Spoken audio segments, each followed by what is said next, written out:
5 klase ng tao na sisira ng buhay mo. Number 1, user-friendly. Ang pagmamahal nila ay nakadepende sa pakinabang nila sa'yo.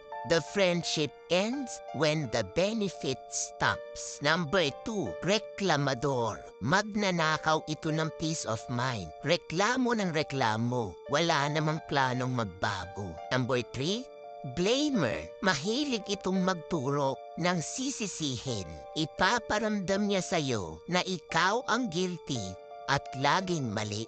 Number 4, competitor. Good sa kanila na makita kang nagsusumikap. Pero ingat ka kasi ayaw na ayaw nila na malalampasan mo sila.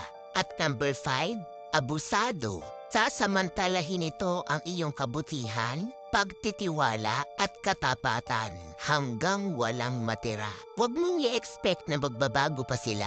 Be the bigger person. Unawain mo sila, pero set boundaries. Ilimit mo ang contact sa mga taong ito. Alin dito sa 5 ang nakasama mo?